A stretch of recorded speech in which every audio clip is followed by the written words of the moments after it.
हाँ बेटा, આપણે આજે નેક્સ્ટ પ્રશ્નની ચર્ચા કરી.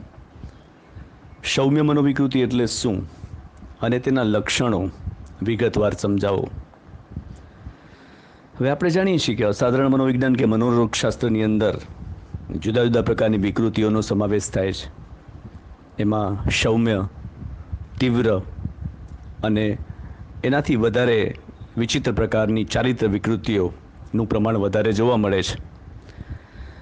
તો આપણે સૌમ્ય મનોવિકૃતિની થોડી વાત કરી લઈએ. આપણે જાણીએ છીએ કે સૌમ્ય એટલે મંદ, હળવી કે લઘુ એવા શબ્દથી આ વિકૃતિને ઓળખવામાં આવે છે. તેને અંગ્રેજીમાં સાયકોન્યુરોસિસ તરીકે ઓળખાય છે, અથવા તો ન્યુરોટિક રિએક્શન જેવા શબ્દો સૌમ્ય મનોવિકૃતિ માટે ઉપયોગમાં લેવાય છે. એવું કહેવાય છે કે આ વિકૃતિમાં વ્યક્તિઓ કે દર્દીઓ એની વિચાર ક્રિયા, એની લાગણી, એના વર્તન એ થોડા સમય માટે અથવા થોડા પ્રમાણ માટે ખોરવાઈ જાય છે, અવરોધાઈ જાય છે. એ રેગ્યુલર એવું વર્તન કરતી નથી, પણ અમુક સમય માટે આવા પ્રકારના લક્ષણો તેની અંદર જોવા મળે છે. ખાસ કરીને એવું કહેવાય છે કે જો પ્રથમ હરોળના બચાવ તરીકે આપણી બચાવ પ્રયુક્તિઓ સંપૂર્ણ રીતે આપણું સંરક્ષણ ન કરે અને હતાશાથી સલામતીની લાગણી અને યોગ્યતા ભયમાં મુકાય, તો આપણે દ્વિતીય હરોળના બચાવ તરીકે ગતિમાન બનીએ છીએ. અને તે સમયે જે મનોવિકૃતિ ઉદ્ભવે છે એને સૌમ્ય મનોવિકૃતિ કહેવાય છે. એવું લેહનર અને ક્યુબ નામના મનોવૈજ્ઞાનિકે કહ્યું છે. આપણે ખબર છે કે બચાવ પ્રયુક્તિ છે એ પણ એક જાતની હળવા પ્રકારની વિકૃતિ જ ગણાય છે, જો એનો વારંવાર ઉપયોગ કરવામાં આવે તો. થોડા સમય માટે ઉપયોગ કરવામાં આવે તો એ વિકૃતિ નથી ગણાતી, પણ આપણે ટેવ પડી જાય, વારંવાર આપણે ખોટું બોલીએ અને વારંવાર આપણે જૂઠાણાનો સહારો લઈએ, તો એ ધીમે ધીમે તીવ્રતા તરફ આગળ વધે છે. એટલે અહીંયા પ્રથમ હરોળ પછીની જે વાત છે એ સૌમ્ય મનોવૃત્તિ છે, જે દ્વિતીય હરોળ કહેવાય છે. બીજી પણ એક વ્યાખ્યા એવી છે કે મુશ્કેલી કે વિકટ પરિસ્થિતિનો આપણે સામનો કરવા જતાં ભાંગી પડીએ અને તેના કારણે આપણા વર્તનમાં થોડા કે વધારે સમય માટે જે પ્રકારની શારીરિક અને માનસિક વિકૃતિ ઉદ્ભવે છે તેને પણ સૌમ્ય મનોવિકૃતિ કહે છે. જેમ્સ પેજ નામના મનોવૈજ્ઞાનિકે આ વ્યાખ્યા આપી છે. ત્રીજી વ્યાખ્યા જોઈએ તો એવું કહેવાય છે કે આ પ્રકારની વિકૃતિમાં વ્યક્તિ ચિંતાતુર, બેચેન, અન્ય લોકો સાથે સંબંધ જાળવવા કે કાર્ય કરવા માટે અશક્તિમાન હોય છે અને તે બચાવ પ્રયુક્તિનો અતિશયોક્તિયુક્ત ઉપયોગ કરે છે અને તેને કારણે તેનામાં આવા પ્રકારની વિકૃતિ ઉદ્ભવે છે. તો તેને સૌમ્ય મનોવિકૃતિ કહે છે. એક ચોથી પણ વ્યાખ્યા આપેલી છે કે જ્યારે વ્યક્તિ સામાજિકરણ અને સાતત્ય ધરાવતી હોવા છતાં અસ્વીકાર્ય આવેગની પરિસ્થિતિમાં કે જેના કોઈ કારણો નથી અથવા જેનો કોઈ આધાર નથી, છતાં પણ વ્યક્ત કરે છે, તો એ સૌમ્ય મનોવિકૃતિ તરફ ખેંચાય છે. તો આના ઉપરથી આપણે ખ્યાલ આવી જાય કે સૌમ્ય મનોવિકૃતિના દર્દીઓ છે એ એટલા ગંભીર પરિસ્થિતિ ધરાવતા હોતા નથી. એટલે કે એને કોઈ માનસિક સ્વાસ્થ્ય કેન્દ્રમાં દાખલ કરવાની જરૂર નથી. એને માત્ર ગાઈડન્સ, નવું વાતાવરણ કે નવા ઓળખાણ કે સંબંધોની જરૂર પડે છે. એવું પણ કહે છે બધા કે વાસ્તવમાં આ રોગ છે નહીં, પણ જીવનની ઉત્પન્ન થયેલી નિરાશા અથવા તો અમુક પ્રકારની ખેંચાણ કે આંતરિક સંઘર્ષને કારણે આવી વિકૃતિ ઉદ્ભવે છે.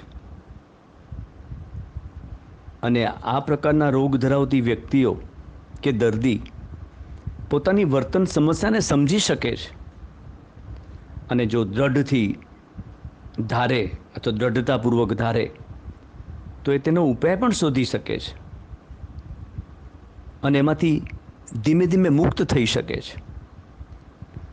તેથી જ આ એક હળવી અનિચ્છનીય આવેગાત્મક અવસ્થા છે,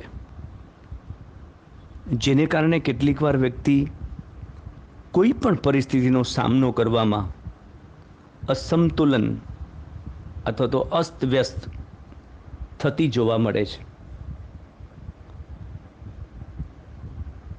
ધીમે ધીમે આપણે એના લક્ષણો તરફ જઈએ તો સૌમ્ય મનોવિકૃતિનું જે મુખ્ય લક્ષણ છે એ છે ચિંતાની હાજરી કે વ્યાકુળતા. ચિંતા એ સામાન્ય લક્ષણ છે, પણ અહીંયા ચિંતા કંઈક વિશિષ્ટ પ્રકારની છે. આપણે પરીક્ષા આવવાની હોય અને એની તૈયારી કરતા હોઈએ ત્યારે આપણે આવડશે કે નહીં અથવા તો આપણા પેપરો કેવા જશે એ માટેની ચિંતા આપણે થયા કરતી હોય છે. પણ એ સામાન્ય ચિંતા છે, કારણ કે એનું કારણ છે કે કોઈ અમુક વિષયને લગતી આપણે ચિંતા કરીએ છીએ, કોઈ અમુક પરિસ્થિતિને લગતી ભવિષ્યની આપણે ચિંતા કરીએ છીએ. આપણે ખબર છે કે ચિંતાનો સંબંધ ભવિષ્ય સાથે છે અને ભયનો સંબંધ છે એ વર્તમાન સાથે છે. પણ અહીંયા વ્યક્તિ માટે ચિંતાની હાજરી અનિવાર્ય છે, પણ વિકૃત ચિંતા છે. એટલે એને ખબર નથી પડતી કે એ શેની ચિંતા કરે છે, એનું કોઈ કારણ જ નથી. એ ચિંતાથી પીડાયા કરે છે, કોઈ પણ જાતના અકારણ ચિંતાથી પીડાય છે. એ તેનામાં સ્પષ્ટ હોતી જ નથી. જેમ પરીક્ષાની વાત કરીએ સ્પષ્ટ ચિંતા છે, પણ અહીંયા વ્યક્તિની ચિંતા છે અસ્પષ્ટ અને સંદિગ્ધ હોય છે અને તે વિવિધ પ્રકારની શારીરિક અને માનસિક ક્રિયાઓ દ્વારા પ્રગટ થતી જોવા મળે છે. એટલે મોટે ભાગે આવા દર્દીમાં ચિંતાની હાજરી જોવા મળે છે, પણ એના કારણો હોતા નથી. બીજું, આવી જે વ્યક્તિ છે એ ભય પણ અનુભવે છે.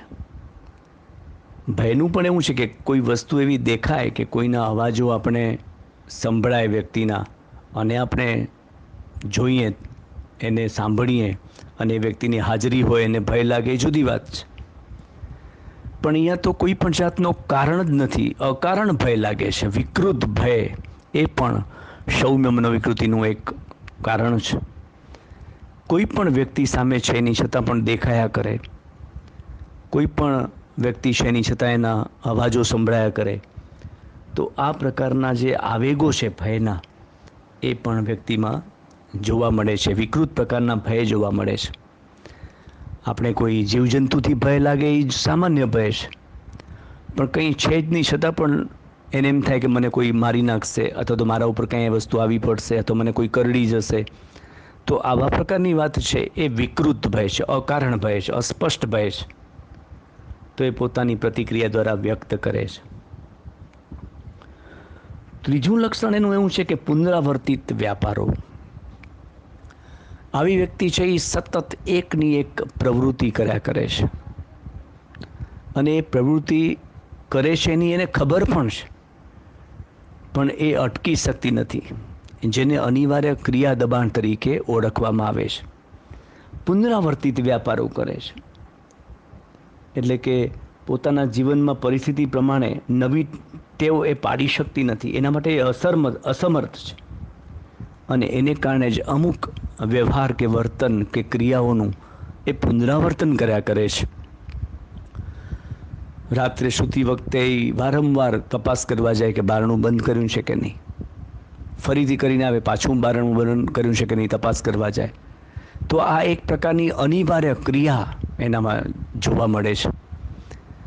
રસોઈ કરતે કરતે કુકર બંધ કર્યું છે કે નહીં, ગેસ બંધ કર્યો છે કે નહીં, પાણીનો નળ બંધ કર્યો છે કે નહીં, વારંવાર હાથ ધોયા કરે છે.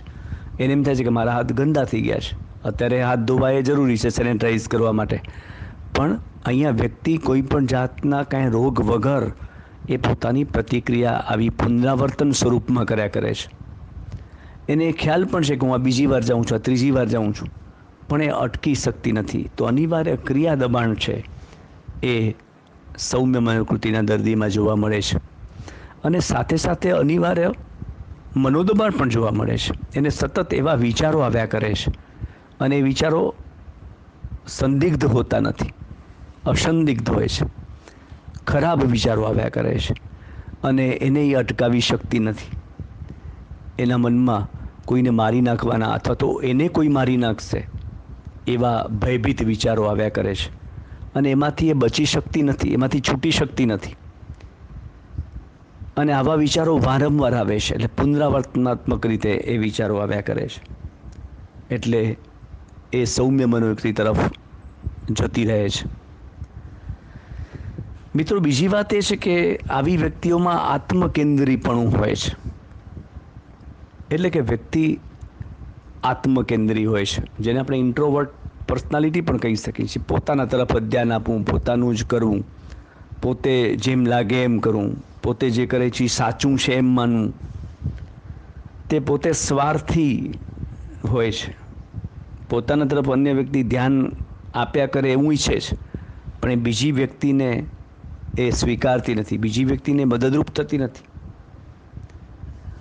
વ્યક્તિનો વાસ્તવિક જગત સાથેનો સંપર્ક પોતાના વ્યવહારો દ્વારા એ જાળવી રાખે છે, પણ એ સારી રીતે બાંધી શકતી નથી વ્યવહાર.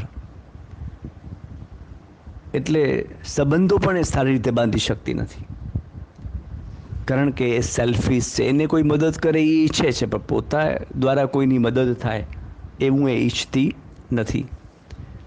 તો આ એક સૌમ્ય મનોવૃત્તિનું મહત્વનું લક્ષણ છે. આવી વ્યક્તિઓ અતિશય સંવેદનશીલ હોય છે.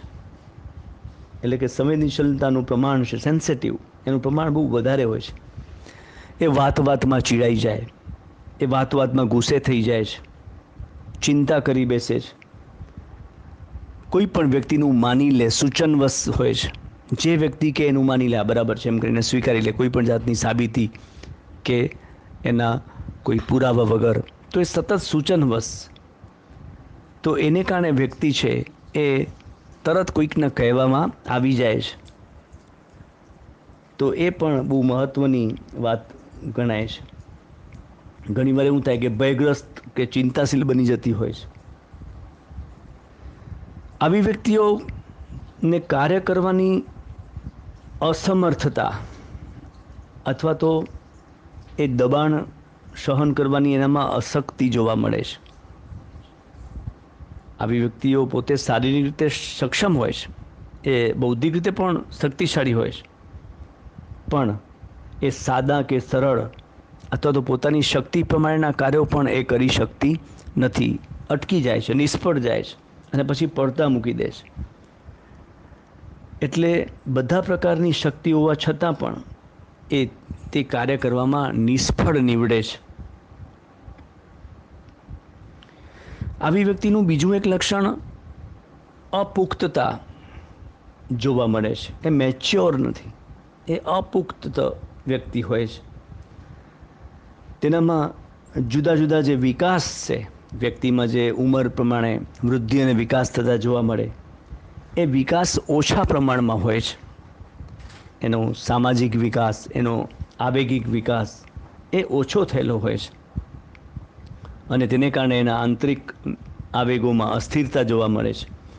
મેં તમને અગાઉ એ વાત કરી હતી કે એબનોર્મલ વ્યક્તિની, કે ઉંમર પ્રમાણેનું જો વર્તન વ્યક્તિ કરે તો એ સાધારણ છે, પણ ઉંમર પ્રમાણેનું જો વર્તન ન થાય તો એ અસાધારણ ગણાય છે. કોઈ 25 વર્ષની વ્યક્તિ છે એ કોઈ વસ્તુ ના આપવાથી રડે કે જમીનમાં આડોટે, એકદમ જીદ પકડી લે, મારામારી કરે, ગુસ્સે થઈ જાય, તો એ સૌમ્ય મનોવિકૃતિનું લક્ષણ છે. એનામાં એ મેચ્યોરિટી જોવા મળતી નથી, પુખ્તતા જોવા મળતી નથી. એટલે વ્યક્તિએ પોતાની ઉંમર, જાતિ, સંસ્કૃતિ, પ્રદેશ સાથેનું વર્તન કરવું જોઈએ. એ બહુ મહત્વનું છે. બીજી આવી વ્યક્તિ છે એની અંદર માનસિક અને શારીરિક લક્ષણો રોગના સાથે જોવા મળે છે, જે મનોદૈહિક વિકૃતિ તરીકે ઓળખાય છે. એને કોઈ પણ જાતનો શરીરમાં દુખાવો નથી, છતાં પણ તે શારીરિક મુશ્કેલીની ફરિયાદ કરે છે, જેનો આવયવિક આધાર કોઈ જણાતો જ નથી, એને કંઈ જ નથી, છતાં પણ લોકો એને મદદરૂપ થાય, લોકો એના તરફ ધ્યાન આપે એ પ્રમાણે શરીર આખું દુખવાની ફરિયાદ કરે છે. એ માથું દુખવાની વાત કરે કે આંખનો દુખાવો, કાનનો દુખાવો, બહેરાપણું છે, એવી ફરિયાદ કરે છે. પણ વાસ્તવિક રીતે તો એનામાં કોઈ જાતની એવી અશક્તિ અથવા તો એવી ખામી છે જ નહીં, છતાં પણ એ આવું વર્તન કરે છે. એટલે કે શારીરિક અને માનસિક બાબતોની વાત એની અંદર વધારે જોવા મળે છે. આગળ વધીએ તો આવી વ્યક્તિઓ પોતાની જાત માટે જુદી જુદી બચાવ પ્રયુક્તિઓ જેવી કે યૌક્તિકીકરણ, પ્રક્ષેપણ વગેરેનો સહારો લે છે. આપણે બચાવ પ્રવૃત્તિના પ્રકારો જોશું ત્યારે એની ચર્ચા કરવાના છે. યૌક્તિકીકરણ એટલે કે કોઈ પણ નિષ્ફળતા પાછળ સાચું ને બદલે સારું કારણ આપવું. એટલે સમાજમાં સારું લાગી જાય, તાત્કાલિક સારું લાગી જાય, પણ પાછળ જતાં એ સાચી વાત ખબર પડે ત્યારે મુશ્કેલી થાય. પણ અત્યારે હાલના સંજોગોમાં એ સારું કારણ આપી દેવામાં આવે છે. એ યૌક્તિકીકરણ છે. પ્રક્ષેપણ છે એ એક જાતનું દોષારોપણ ગણાય છે. પોતાની ભૂલ હોય, પોતાની નિષ્ફળતા છે, છતાં વાંક આપણે કાં પરિસ્થિતિ, વ્યક્તિ કે સંજોગનો કાઢીએ છીએ, તે પ્રક્ષેપણ છે, આરોપણ કરીએ છીએ. ખબર જ છે કે આપણો વાંક છે, છતાં પણ આપણે બીજી વ્યક્તિનો વાંક કાઢીએ છીએ. પરીક્ષામાં મોડા પહોંચી ત્યારે આપણે કોઈ પરિસ્થિતિનો વાંક કાઢીએ છીએ, કોઈ નિર્જીવ વસ્તુનો વાંક કાઢીએ છીએ. પેન બગડી ગઈ હતી, અથવા બસ મોડી આવી, ટ્રાફિક વધારે થયો, એને કારણે હું પહોંચી ન શક્યો કે શકી. તો આ બધી બાબતો છે એ બચાવ પ્રવૃત્તિ છે, દોષારોપણ છે, પ્રક્ષેપણ છે. તો આવી વ્યક્તિઓ છે એ પોતાની જાત માટે કે સમાજના અન્ય માનવી માટે ભયજનક નથી હોતી, પણ એ આવી બચાવ પ્રવૃત્તિનો ઉપયોગ સતત કર્યા કરે છે. તેના વ્યવહારો છે એ અનિચ્છનીય છે, પણ અન્ય વ્યક્તિ માટે મુશ્કેલી ઊભા કરતા નથી. એ બહુ મહત્વની વાત છે. ખાસ કરીને ધ્યાનભંગ, અસાધારણ અકારણ ભય, વિકૃત ચિંતા, વ્યગ્રતા, અનિંદ્રા એટલે ઊંઘ ના આવવી, શ્વાસ લેવાની તકલીફ, બેચેની, માથાનો દુખાવો, થાક, હૃદયના ધબકારા વારંવાર વધી જવા, તાવ આવી જવો, શરીર ઠંડુ પડી જવું વગેરે બાબતો આવી વ્યક્તિઓમાં જોવા મળે છે. અને એને કારણે માનસિક સમતુલા ગુમાવે છે. પણ આવી સ્થિતિ છે એ એના થોડા સમય માટે જ હોય છે, એ રેગ્યુલર એવું હોતું નથી. પણ આવી વ્યક્તિના આંતરવૈયક્તિક સંબંધો ગૂંચવાયેલા અને અસંતોષ ધરાવતા, અવ્યવસ્થિત હોય છે. તેનામાં વિવિધ પ્રકારના માનસિક સંઘર્ષ પણ જોવા મળે છે, અને તેને કારણે એ તર્ક વગરની ફરિયાદો કર્યા કરે છે. સમાજમાં તેમની કંઈ ગણતરી થતી નથી, અને પોતે સમાજ માટે ઘણા ઉપયોગી છે, છતાં પણ કોઈ એને બોલાવતું નથી, એવી વાતો એ કર્યા કરે છે. સામેવાળી વ્યક્તિ તરફથી પ્રેમની અપેક્ષા રાખે છે, પણ પોતે કોઈને પ્રેમ આપી શકતી નથી, અને પોતાની પ્રવૃત્તિઓમાં પણ એ અવ્યવસ્થિત અથવા તો વિસંવાદિતતા વચ્ચે જીવે છે, પણ એને રોકી શકતી નથી. આમ સૌમ્ય મનોવિકૃતિ ધરાવતી વ્યક્તિઓ છે એ એકદમ દુઃખી અને અસંતોષી હોય છે. પોતાની ભૂલો માટે અન્યને જવાબદાર ગણાવે છે. સ્વાર્થી હોવાથી એ બીજા સાથે કોઈ પણ જાતના સંબંધો ન જાળવવાને કારણે જીવનની જે આનંદ છે જીવનનો એ મેળવી શકતી નથી. તો મિત્રો, એવું છે કે સૌમ્ય અને તીવ્ર મનોવિકૃતિ વચ્ચે આ જ મહત્વનો તફાવત છે. એમાં કક્ષા કે પ્રમાણનો તફાવત વધારે રહેલો છે. તીવ્ર એટલે સાયકોટિક ડિસઓર્ડર જેને કહેવાય છે, કે જે વધારે પ્રકારની ગંભીર વિકૃતિ ગણાય છે. આપણે તીવ્ર મનોવિકૃતિના પ્રકારોની ચર્ચા પણ કરવાના છે, પણ સૌમ્ય અને તીવ્ર મનોવિકૃતિ વચ્ચે વ્યક્તિત્વની બાબતમાં તફાવત 100% જોવા મળે છે. જે સૌમ્ય વ્યક્તિ ધરાવતી હોય એ સામાન્ય રીતે અહમ કે ઉપરી અહમ કે નિમ્ન અહમ વચ્ચે સમતુલા જાળવે છે. જ્યારે તીવ્ર મનોવિકૃતિના રોગીઓ કે દર્દીઓમાં આવો વ્યવહાર છે એ અસામાજિક હોય છે. એ વ્યક્તિત્વમાં સમાયોજન સાધી શકતી નથી અને કોઈ વચ્ચે સંબંધ પણ જોવા મળતો નથી. એવું પણ કહેવામાં આવે છે કે સૌમ્ય મનોવિકૃતિના રોગીઓમાંથી ફક્ત 5 થી 6% રોગીઓના માતા પિતા તીવ્ર મનોવિકૃતિથી પીડાતા હોય છે. સૌમ્ય મનોવિકૃતિમાં ફક્ત રોગીના વ્યક્તિત્વના એક ભાગને અસર થાય છે, જ્યારે તીવ્ર મનોવિકૃતિમાં વ્યક્તિનું વ્યક્તિત્વ છિન્ન ભિન્ન થઈ જતું જોવા મળે છે.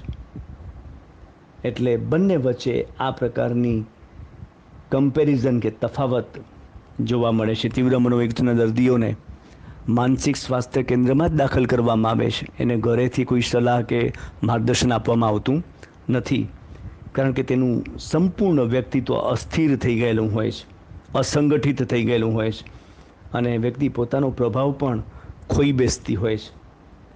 જ્યારે સૌમ્ય મનોવિકૃતિના દર્દીઓ છે એ પોતાની જે ક્રિયાઓ છે એના તરફ એને ભાન છે, સભાન છે, પણ એ નુકસાન કરતા નથી. એ વસ્તુ મહત્વની છે.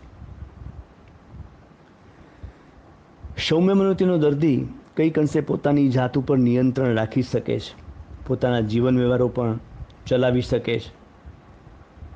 પણ તીવ્ર મનોવિકૃતિના દર્દીઓ છે એ આવું કોઈ પણ નિયંત્રણ, લાગણી કે પ્રેરણા કે આવેગ ઉપર રાખી શકતા નથી.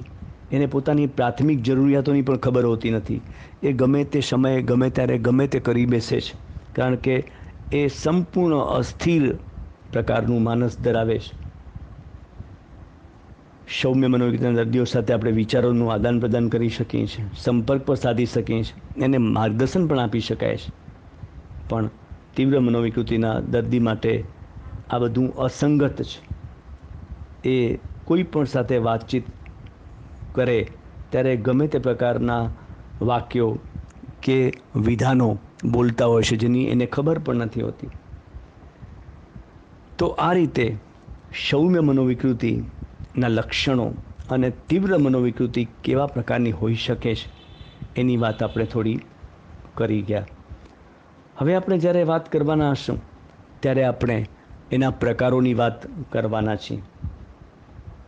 એવું પણ કહેવાય છે કે સૌમ્ય મનોવિકૃતિના રોગીમાં સૂઝ શક્તિ અથવા આત્મસૂઝ સારી હોય છે.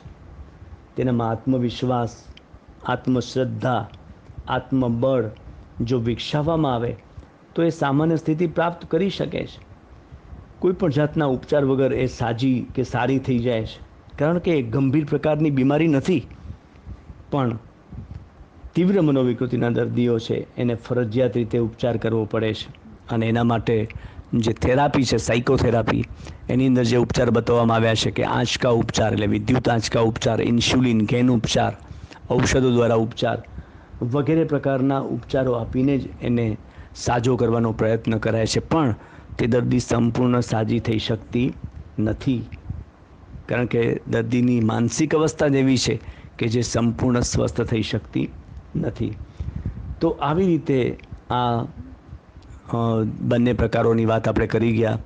વર્તમાન સમયમાં તીવ્ર મનોવિકૃતિના દર્દીઓ છે એ વધારે પ્રમાણમાં જોવા મળે છે, કારણ કે સ્ટ્રેસ ખૂબ વધી ગયો છે, મનોભાર ખૂબ વધી ગયો છે અને જીવન આખું સંઘર્ષ સાથે જોડાયેલું છે, જેને કારણે વ્યક્તિ પોતાની સમસ્યાઓ છે એ ઉકેલી શકતો નથી અને આવી પડતી મુશ્કેલીનો સામનો કરવામાં એને તકલીફ પડે છે. તો આ રીતે સૌમ્ય મનોવિકૃતિ એટલે શું અને એના લક્ષણોની વાત આપણે અહીંયા પૂરી કરીએ છીએ. Thank you.